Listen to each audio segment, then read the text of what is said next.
Hi again, it's Dr. Jamnadas from Cardiovascular Interventions, and today we're going to cover a very important topic, which is high blood pressure. It's important because there's an epidemic of high blood pressure going on, and there's a lot of misunderstanding about what high blood pressure is. And yet, if there's one thing that you want to really control is high blood pressure, because it can cause heart attacks, atherosclerosis, strokes, blindness, peripheral vascular disease, kidney failure. So high blood pressure is very important, and it's totally misunderstood.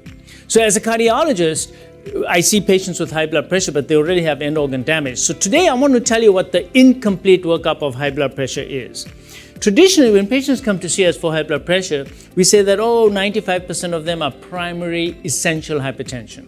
Well, over the years, I've realized there's nothing essential about high blood pressure. You don't have to have it. And the 5% have a secondary cause, such as kidney failure or some sort of a tumor in the body. But majority of them don't seem to have a cause for it.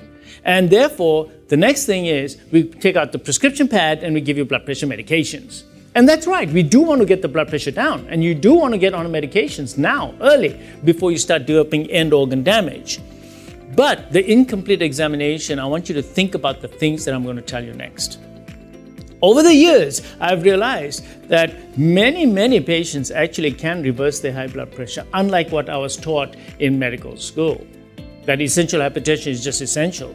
So the number one thing I've realized is that metabolic syndrome causes high blood pressure.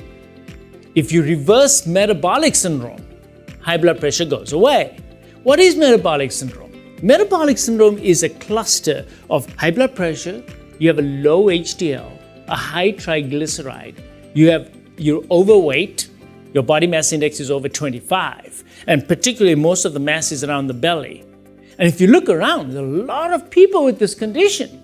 Look, right now, more than 50% of our population is overweight, frankly obese. It is a symptom of metabolic disease. Now, not all obese patients or overweight patients have metabolic syndrome. We know that. 80% of the patients who are overweight have metabolic syndrome. But being overweight is only a symptom of metabolic syndrome, because there are 20% of the patients who actually have metabolic syndrome, but they're actually not overweight. And we call them TOFIs, thin on the outside but fat on the inside. They have a metabolic condition in their body that is actually causing them to have high blood pressure, lipid abnormalities, fatty liver, high insulin levels. So this metabolic condition, this underlying metabolic syndrome, can cause obesity, because when you have high insulin levels, you're going to get obesity. So how is high blood pressure happening in patients with metabolic syndrome, whether they're obese or not? What's happening is that it's the insulin. Insulin really paralyzes the arteries and the arterioles, so they don't appropriately vasodilate. So when you have high insulin levels due to a condition called insulin resistance, which is part of metabolic syndrome and the problem with your metabolism, you get high blood pressure. And over the last 10 years that I've been actually treating metabolic syndrome aggressively in my office here, and we reversed metabolic syndrome through a diet, exercise, and weight loss, and changing to non-processed, non-refined foods, nothing artificial, I'm finding that the metabolic condition gets better, blood pressure gets better, and the weight automatically comes down. Now, when the weight comes down, it's not because of caloric restriction. It's because the metabolic syndrome and the high insulin levels and all the other hormonal imbalances are getting better. And when your insulin level comes down, your weight comes down. So it's losing weight is not all about calories. The calorie theory is totally debunked. It's not the calories in, calories out, and eat less and exercise more. That's all out of the window, and we know that. That's been debunked for years, but yet most people, unfortunately, still go by that paradigm, which is a totally wrong paradigm. It's the hormonal imbalances that are causing metabolic syndrome and causing your high blood pressure. So if you have high blood pressure, you can't just stop at saying, okay, I'm going to take these pills now. No, you need to make sure you don't have metabolic syndrome.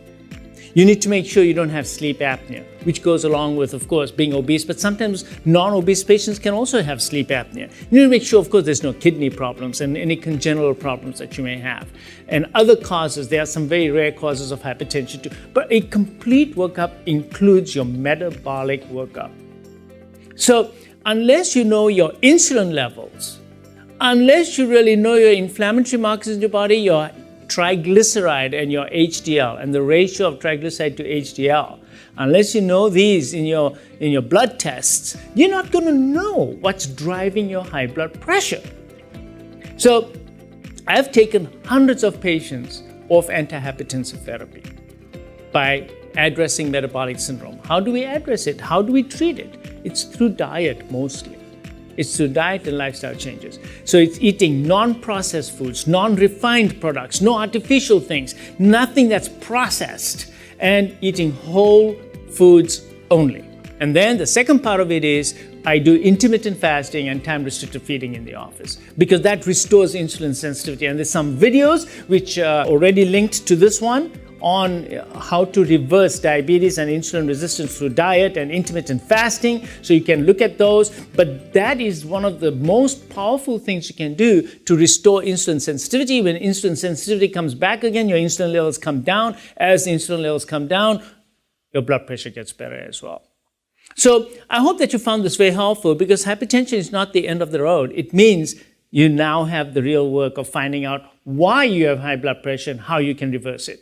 So if you like this, please hit the like button and sign up for this channel because I'm going to come up with some more videos that are going to be helpful for you in your everyday life, everyday workup, and stay healthy. Take care.